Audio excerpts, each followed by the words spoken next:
والعاقبة للمتقين والصلاة والسلام على سيد الأنبياء والمرسلين وعلى آله وأصحابه أجمعين أما بعد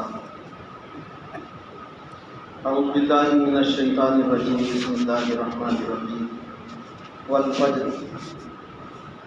وليال عشر والشفع والوتر صدق اللہ العظیم۔ تو گزشتہ ہفتے ذی الحجہ کے متعلق کچھ ضروری فضائل، ضروری احکامات ہمارے سامنے آئے تھے۔ انس بن مالک رضی اللہ تعالیٰ عنہ کہتے ہیں کہ ذی الحجہ کا ایک دن 1000 دنوں کے برابر ہے۔ ذی الحجہ کا ایک دن 1000 دنوں کے برابر ہے، اور عرفے کا دن یہ 10,000 دنوں کے برابر ہے۔ 1000 دنوں کو جب ہم سمیٹیں گے تو تقریباً وہ 3.25 سال ہو جائے گی، اور 10,000 دنوں کو جب ہم سمیٹیں گے تو وہ 27 یا 28 سال ہو جائے گی۔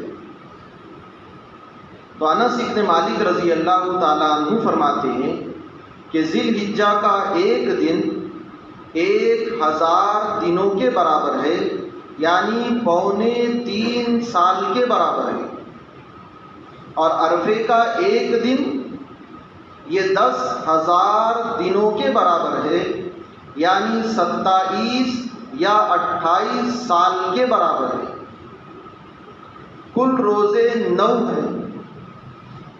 بعض علماء کا یہ کہنا ہے کہ 9 کے 9 مستحب ہے، 9 کے 9 نفل ہے، لیکن مستحب سمجھ کر، نفل سمجھ کر چھوڑنا نہیں ہے۔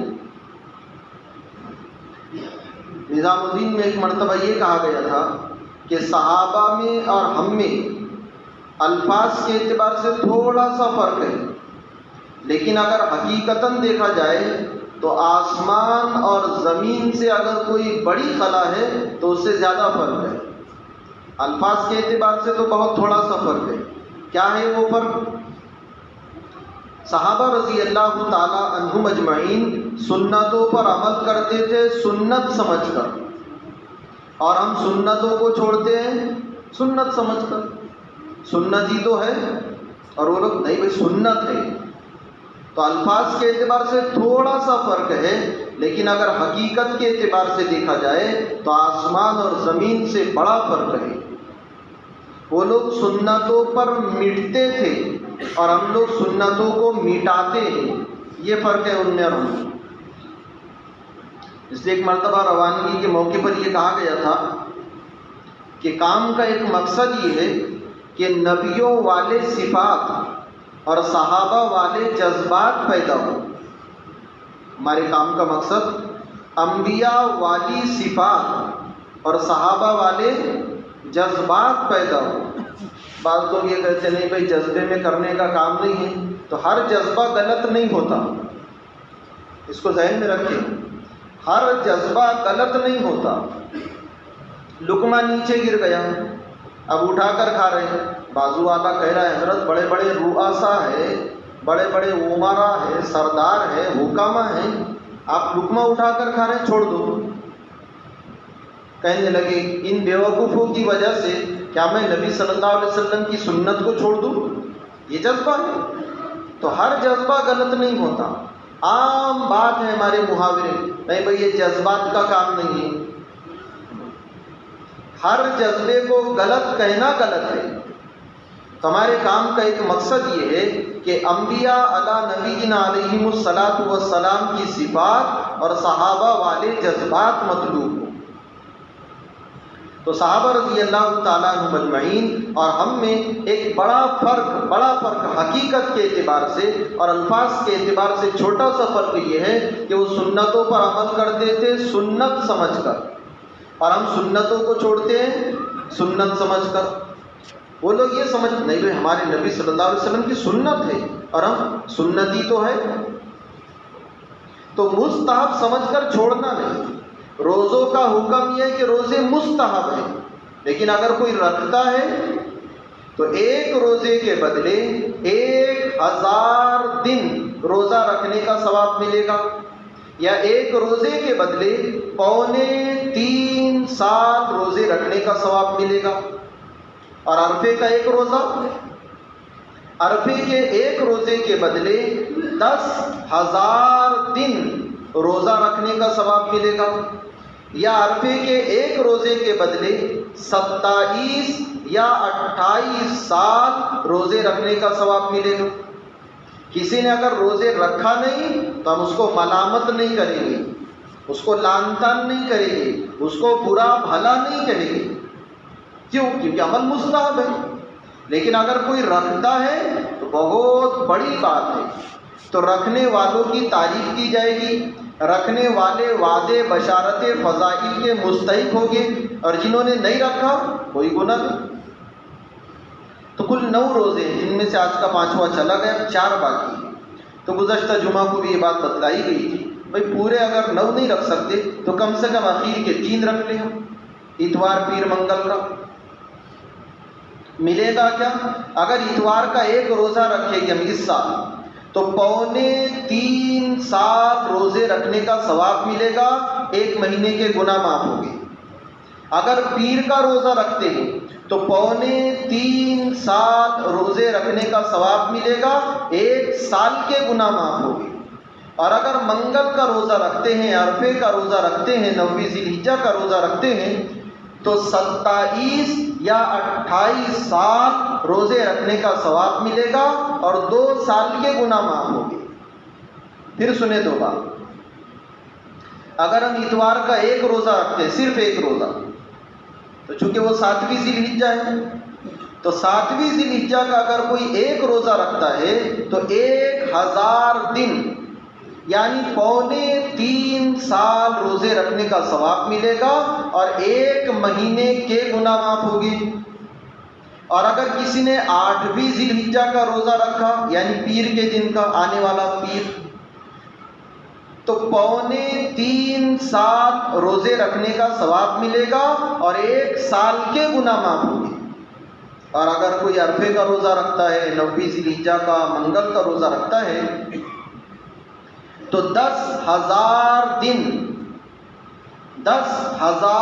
دن روزے رکھنے کا ثواب ملے گا، یعنی 27 یا 28 سال روزے رکھنے کا ثواب ملے گا، اور 2 سال کے گناہ معاف ہوں گے۔ 1 سال گزشتہ، 1 سال آئندہ رکھیں گے بھائی صاحب۔ 3 نہیں تو کم سے کم آخری درجے میں 8 اور 9 کا رکھ لیں، 2 نہیں رکھ سکتے تو کم سے کم آخری درجے میں 9 کا رکھ لیں، 1 9ویں ذی الحجہ کا رکھ لیں، عرفے کا رکھ لیں۔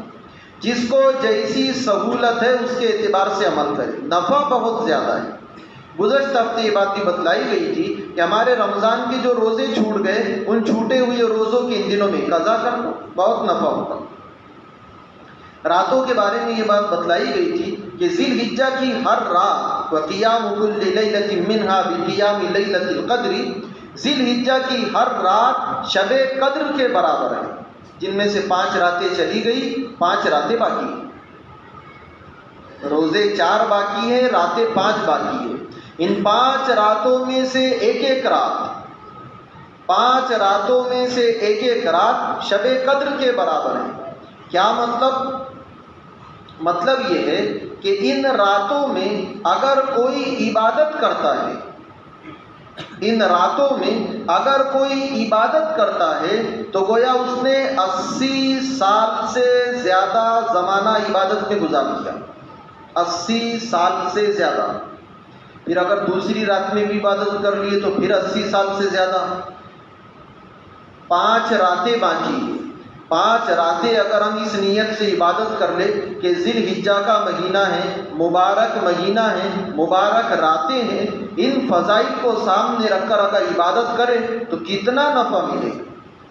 1 رات اگر کوئی عبادت کرتا ہے ذی الحجہ کی 1 رات، اور وہ بھی پوری رات عبادت کرنا ضروری نہیں ہے، جتنی قوت طاقت ہے، جتنی بشاشت ہے، جتنی سکت ہے، اتنی عبادت کرو، نیند کا غلبہ ہے، سو جاؤ۔ تو ذی الحجہ کی ہر رات شب قدر کے برابر، گویا 80 سال سے زیادہ زمانہ عبادت میں گزار دیا۔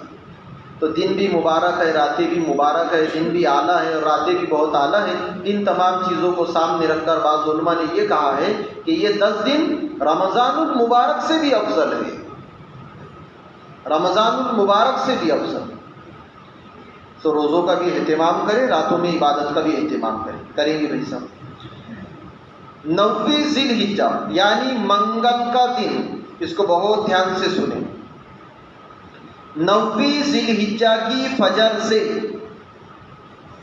13 ذی الحجہ کی عصر تک، یعنی عید کے ایک دن پہلے کی فجر سے عید کے چوتھے دن کی عصر تک، اس ساتھ منگل کی فجر سے سنیچر کی عصر تک،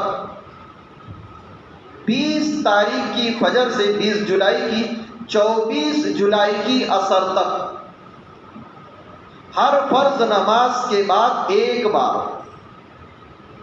مرد بلند آواز سے اور عورتیں آہستہ آواز سے تکبیر تشریق پڑھے، یہ تکبیر پڑھنا واجب ہے۔ 9 ذی الحجہ کی فجر سے 13 ذی الحجہ کی عصر تک، یعنی عید کے ایک دن پہلے کی فجر سے عید کے چوتھے دن کی عصر تک۔ اس سال 9 ذی الحجہ منگل کی آئے گی اور 13 ذی الحجہ سنیچر کی آئے گی، یعنی منگل کی فجر سے سنیچر کی عصر تک، منگل کی فجر سے سنیچر کی عصر تک ہر فرض نماز کے بعد ایک بار منگل کی 5 نمازیں، بدھ کی 5 نمازیں، جمعرات کی 5 نمازیں، جمعہ کی 5 نمازیں اور سنیچر کی 3 نماز، فجر ظہر عصر۔ 9 ذی الحجہ کی فجر سے 13 ذی الحجہ کی عصر تک ہر فرض نماز کے بعد ایک بار، بہت دھیان سے سنیں، چاہے وہ نماز جماعت سے پڑھی گئی ہو یا اکیلے پڑھی گئی ہو، چاہے وہ نماز جماعت سے پڑھی گئی ہو یا اکیلے پڑھی گئی ہو، پڑھنے والا مرد ہو یا عورت ہو، شہر میں رہنے والا ہو یا دیہات میں رہنے والا ہو، ہر ایک پر تکبیر تشریق کا پڑھنا واجب ہے۔ اور اپنے آپ پتہ نہیں کسی جاہل نے، کسی بے دین نے یہ کہا تھا کہ عورتوں کو تکبیر تشریق نہیں ہے۔ اب تو چونکہ نیٹ کا زمانہ ہے، سب چیزیں نیٹ پر دستیاب ہے، بہت دھیان سے سنیں۔ لیکن اپنے یہاں پر کسی جاہل نے ممبر پر بیٹھ کر ایسا کہا تھا، بہت دھیان سے سنیں اس کو۔ کبھی کبھی ایسا ہوگا لوگ آپ کو کتاب بتائیں گے، بھائی دیکھو یہ کتاب میں تو لکھا ہوا ہے۔ نظام الدین والے جملہ کہتے ہیں کہ جیسے نہ جاننا جہالت ہے، ادھوری بات جاننا اور ادھوری بات بتانا یہ بہت بڑی جہالت ہے۔ ایک آدمی کو بیچارے کو کسی بات کی خبر نہیں، پوری دنیا اس کو جاہل کہے گی۔ ایک آدمی کو پتہ ہے لیکن آدھی بات معلوم ہے، یہ تو اس سے بڑا جاہل ہے۔ ایک آدمی کو معلوم ہے، پوری بات معلوم ہے لیکن عمل نہیں ہے، نظام الدین والوں کی اصطلاح میں اس کو بھی جاہل کہا گیا۔ معلوم ہے اس کو، پوری بات معلوم ہے لیکن وہ چیز اس کی زندگی میں نہیں ہے، ایسا آدمی بھی دعوت اور تبلیغ کی نگاہ میں جاہل ہے۔ تو امام ابو حنیفہ رحمۃ اللہ علیہ کا ایک قول ہے، یہ بہت دھیان سے سنیں۔ امام ابو حنیفہ رحمۃ اللہ علیہ کا یہ کہنا تھا کہ عورتوں کو تکبیر تشریق نہیں ہے، یہ امام صاحب کا قول تھا۔ لیکن امام ابو یوسف رحمۃ اللہ علیہ، امام محمد رحمۃ اللہ علیہ، ان دونوں کا یہ کہنا ہے کہ جیسے تکبیر تشریق مردوں کے لیے واجب ہے، ایسے ہی عورتوں کے لیے بھی واجب ہے۔ اور علماء نے لکھا ہے کہ فتویٰ ان دونوں کے قول پر ہے، امام ابو حنیفہ کے قول پر فتویٰ، یعنی فتویٰ اس بات پر ہے کہ جیسے مردوں کے لیے تکبیر تشریق واجب ہے، عورتوں کے لیے بھی واجب ہے، اس پر فتویٰ ہے۔ ایک آدھ کتاب اٹھائیں گے، دیکھو بھائی اس میں لکھا ہوا ہے، اس کو بولنا تیرے گھر پہ رکھ لے، تو 2-4 کتاب اور پڑھ، تو علماء نے لکھا ہے کہ جیسے تکبیر تشریق مردوں کے لیے واجب ہے، ایسے ہی تکبیر تشریق عورتوں کے لیے بھی واجب ہے۔ اب اگر کبھی ایسا ہوگا بھئی ہمارا دل نہیں بیٹھے گا، اطمینان نہیں ہوا، نہیں وہ تو بہت بڑے عالم ہیں، تو اپنے مسلک کے کسی معتبر عالم سے تحقیق کرو، آپ تحقیق کرو کہ عورتوں کو تکبیر تشریق ہے یا نہیں۔ ایک معتبر عالم، اب جس نے بولا سمجھو وہ معتبر نہیں ہے، وہ معتبر نہیں ہے۔ ایک معتبر عالم آپ ایسا نہیں بتا سکتے کہ معتبر ہو اور وہ یہ کہے کہ عورتوں کو تکبیر تشریق نہیں ہے۔ تو جیسے مردوں کے لیے تکبیر تشریق واجب ہے، ایسے ہی عورتوں کے لیے بھی تکبیر تشریق واجب ہے۔ اور جو یہ کہے کہ عورتوں کے لیے تکبیر تشریق واجب نہیں ہے، وہ تو جاہل آدمی ہے۔ وہ اب چبرا کہنا ہے تو اس کو چبرا کہو آپ۔ جیسے مردوں کے لیے تکبیر تشریق واجب ہے، ایسے ہی عورتوں کے لیے تکبیر تشریق واجب ہے اور واجب ہے۔ ہاں علماء نے یہاں تک لکھا ہے وَالْمَرْأَةُ تَخَافَتْ بِالتَّكْبِيرِ لِأَنَّ صَوْتَهَا أَوْرَقُ، کہ عورت تکبیر کہے گی، عورت تکبیر تشریق کہے گی لیکن اپنی آواز کو پست کرے گی۔ وَالْمَرْأَةُ تَخَافَتْ بِالتَّكْبِيرِ، عورت تکبیر کہتے ہوئے اپنی آواز کو پست کرے گی، لِأَنَّ صَوْتَهَا عَوْرَةٌ، کیونکہ اس کی آواز میں سطر ہے، اس کی آواز میں پردہ ہے، لیکن تکبیر کہے گی وہ۔ اور ہمارے یہ بات جا کر آپ اپنی گھر کی مستورات کو بتائیں، ورنہ چھوٹی سی بات رہتی پورے گاؤں میں پھیلتی ہو، آدمی سہولت کا دن زیادہ تلاش کرتا ہے۔ تو اگر ہمارے گھر کی مستورات نے گزشتہ سال تکبیر تشریق نہیں پڑھی تھی، سب سے کہو کہ توبہ کریں۔ وتر کی نماز واجب ہے، نہیں پڑھتے تو توبہ کرتے ہیں، اللہ معاف کر دے۔ تکبیر تشریق واجب ہے، وہ ایک چھوٹا سا فرق ہے بس۔ کیا ہے وہ فرق؟ مرد بلند آواز سے کہیں گے، عورتیں پست آواز سے کہیں گی۔ مرد زور سے کہیں گے، عورتیں آہستہ کہیں گی، لیکن واجب دونوں کے لیے، مردوں کے لیے بھی واجب، عورتوں کے لیے بھی واجب، اور فتویٰ اس پر ہے۔ پھر اس میں ہمارے یہاں بے احتیاطی یہ ہوتی ہے کہ مرد حضرات بیچارے تکبیر تو کہتے ہیں لیکن عام طور پر وہ دل میں پڑھ لیتے ہیں۔ الفاظ ذرا دھیان سے سنیں آپ۔ تکبیر تشریق پڑھنا واجب ہے اور زور سے پڑھنا سنت ہے مردوں کے لیے۔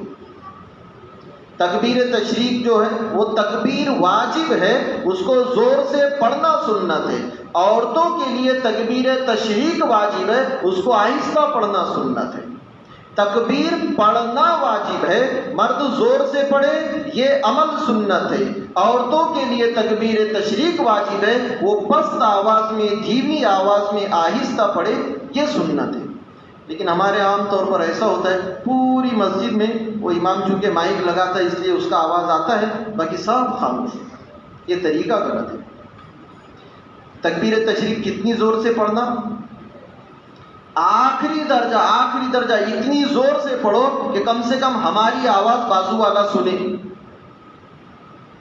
آخری درجہ اتنی زور سے پڑھے کہ کم سے کم ہماری آواز بازو والا سنے۔ اب چونکہ ہمارے پاس تقریباً آج کی 5 تاریخ ہے، 3 دن باقی ہے مکمل، آج کا ملا کر 4 دن، منگل سے شروع ہوگی، یہ 3.5 دن اور 3 راتیں ہمارے پاس باقی ہے۔ ان میں وہ تکبیر تشریق یاد کر لیں۔ اللہ اکبر اللہ اکبر، لا الہ الا اللہ واللہ اکبر، اللہ اکبر وللہ الحمد۔ اس تکبیر کا پڑھنا مردوں کے لیے بھی واجب ہے، عورتوں کے لیے بھی واجب ہے۔ مرد زور سے پڑھے، عورتیں آہستہ پڑھے، اور ایک بار پڑھنا واجب ہے۔ علماء نے لکھا ہے کہ اگر کوئی ایک سے زیادہ حکم سمجھ کر، عمل سمجھ کر پڑھتا ہے تو یہ سنت کے خلاف ہے۔ یہ آپ الفاظ سنیں،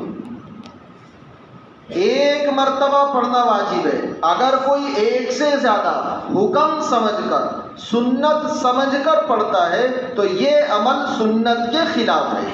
ایک بار پڑھنا واجب ہے، ایک سے زیادہ نہیں۔ پڑھیں گے کیسے؟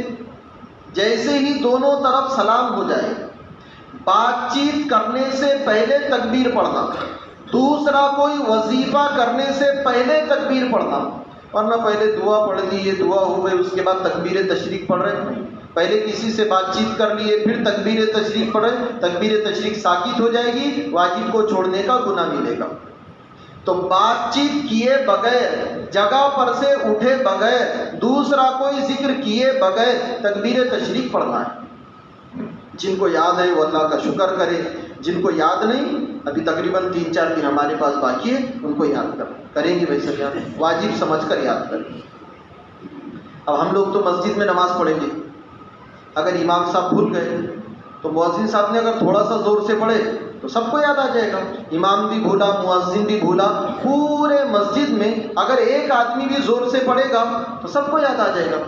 لیکن گھر میں عورتیں، کچھ مکانات تو ایسے ملے کہ پورے گھر میں ایک عورت، اور پھر اس کو تکبیر بھی آہستہ پڑھنا ہے، اگر عورت تکبیر پڑھنا بھول گئی تو اس کو کون یاد دلائے گا؟ اس کو کون یاد دلائے گا؟ اب اس کی صورت یہ ہے کہ کسی کاغذ پر تکبیر تشریق لکھو، یا بچوں کی جو تختیاں ہوتی ہیں ان تختیوں پر تکبیر تشریق لکھو، جہاں ہمارے گھر کی عورتیں نماز پڑھتی ہے سیدھی طرف، الٹی طرف، دائیں طرف، بائیں طرف وہ کاغذ چپکا دو، بالکل نماز پڑھنے کی جگہ نہیں، قبلے کی سمت میں نہیں، سجدے کی جگہ پر نہیں، دائیں طرف یا بائیں طرف اس کاغذ کو چپکا دو، تختی ہے تو اس کو لٹکا دو، تاکہ نماز سے فارغ ہونے کے بعد جب اس پر نگاہ پڑے تو وہ تکبیر یاد آ جائے اور واجب کے چھوٹنے سے اور واجب کے چھوڑنے سے بچ جائے۔ پھر عرفے کے دن عرفے کی نیت سے، عرفے کے دن عرفے کی نیت سے ہمارے گھروں میں کوئی مخصوص پکوان نہیں بنے گا۔ عرفے کے دن عرفے کی نیت سے ہمارے گھروں میں کوئی مخصوص پکوان نہیں بنے گا۔ اب باہر جا کر ہم یہ نہ بولے انہوں نے تو عرفے کے دن کھانا بنانے سے منع کرے، کھانا بنانے سے منع نہیں کیا جا رہا ہے، عرفے کے دن عرفے کو سامنے رکھ کر کوئی مخصوص پکوان بنانا درست نہیں۔ آج عرفہ ہے، کچھ اچھا برا ہو جائے ذرا، یہ غلط ہے۔ منگل کے دن عرفہ ایسا جماتے کہ نہیں، یہ غلط ہے۔ تھوڑا سا میٹھا، یہ غلط ہے۔ تو عرفے کے دن عرفے کی نیت سے عرفے کے دن عرفے کو سامنے رکھ کر کوئی مخصوص پکوان بنانا جائز نہیں۔ 10-15-20 سال پیچھے چلے تو وہ چاول کی کنور کا میٹھا بنتا تھا، اب وہ ختم ہو گیا، دھلی آ گئی، یا اس کے علاوہ کوئی اور چیز بناؤ، عرفے کی نیت سے وہ جائز نہیں ہے۔ جب بنانا درست نہیں تو کھانا کیسے درست ہوگا؟ اس لیے ہمارے یہاں بنے گا نہیں، پڑوس سے آیا تو ہم کھائیں گے نہیں۔ کسی کے یہاں کی دعوت آئی عرفے کے دن تو پہلے پوچھو کس خوشی میں بنا رہے آپ، وہ اگر بولتے عرفے کی نیت مت جاؤ، نہیں وہ ناراض ہو گئے، ہوتے تو ہونے تو ناراض۔ ایک آدمی آپ سے کہے شراب پیو، بھائی میں نے پی لیا میں کیا کروں، نہیں تو ناراض ہو جاتا تھا وہ، ایسا کرتے۔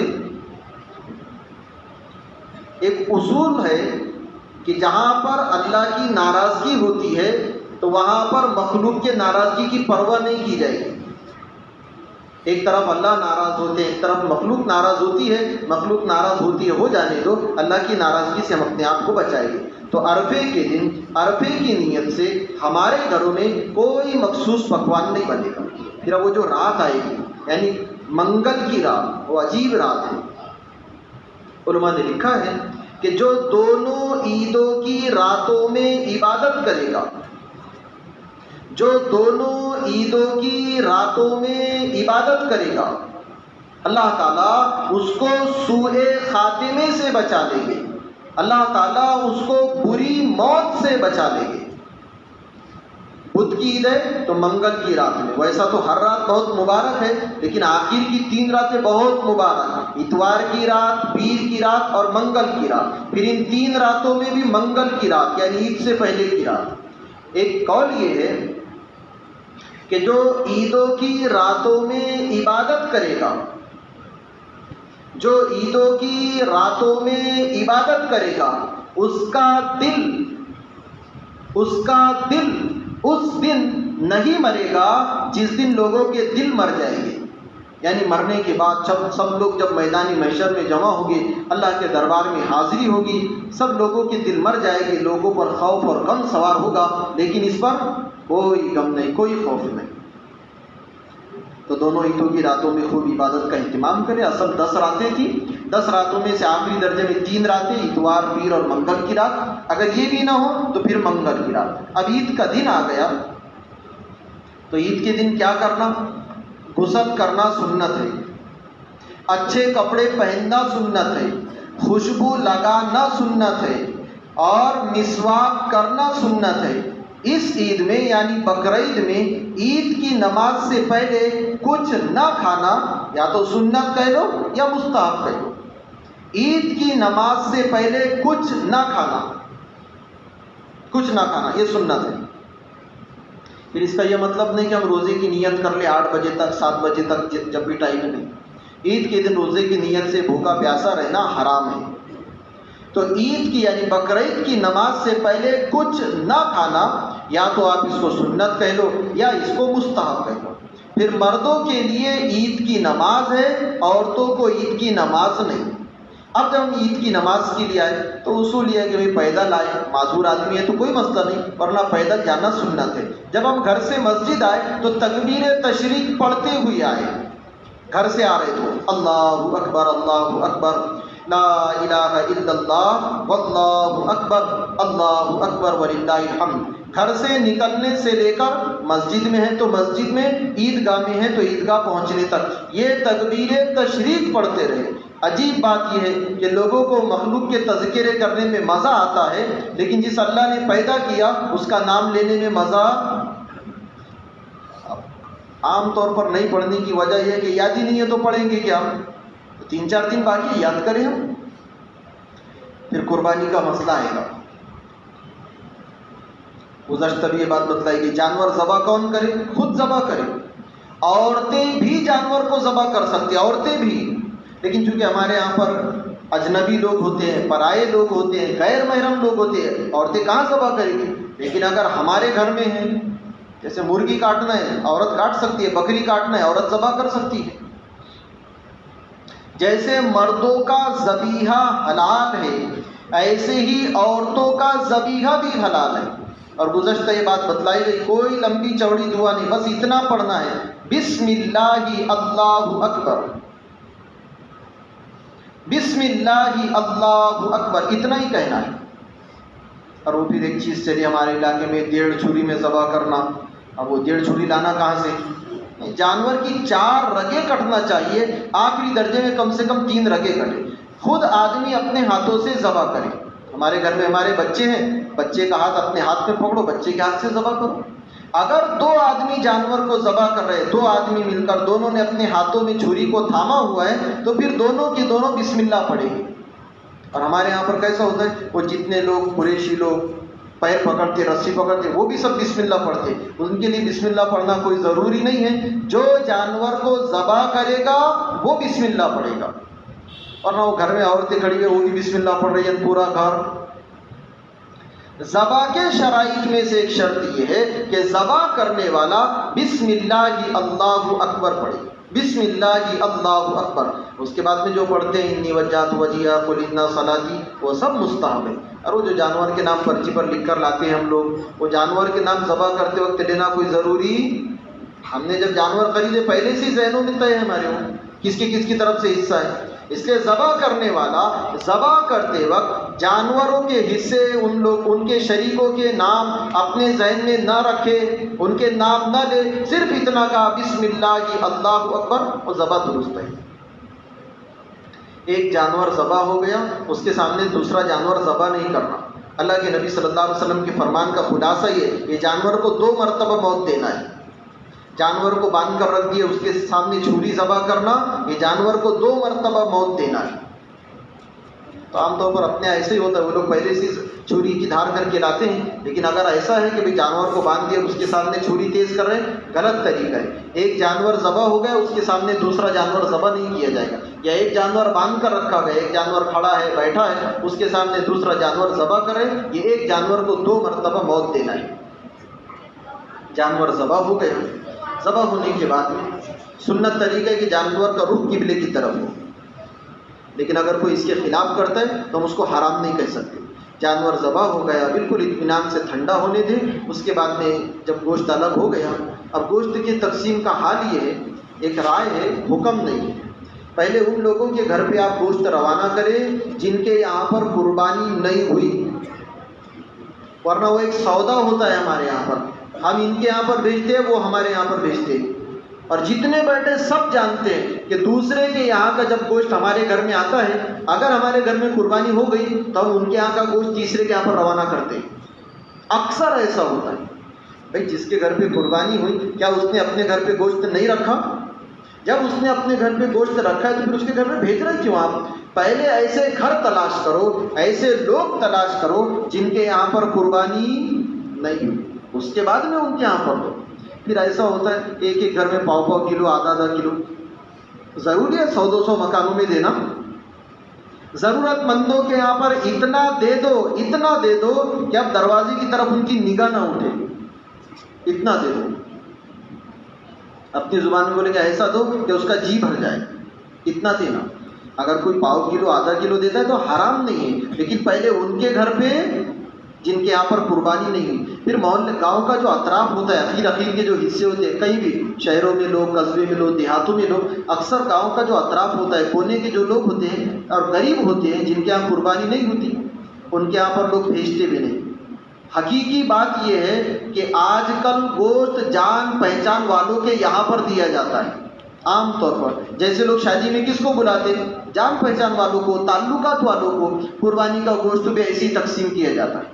بلکہ بعض مرتبہ تو یہ ہوتا ہے ان کے یہاں کا اپنے یہاں پر آیا تھا، اپن ان کے یہاں بھیجو، نہیں اس سال انہوں نے بھیجے نہیں نا، ٹھیک ہے اپن بھی مت بھیجو۔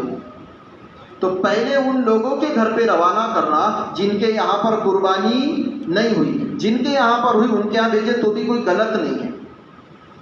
پھر ہم لوگ جانوروں کے 3 حصے کرتے ہیں، سب سے اچھا چپٹے چپٹے گوٹے اپنے گھر پہ، آدھا اچھا آدھا خراب جان پہچان والوں کے یہاں پر، اور بالکل رذیل گھٹیا بالکل خراب وہ غریبوں کے یہاں پر۔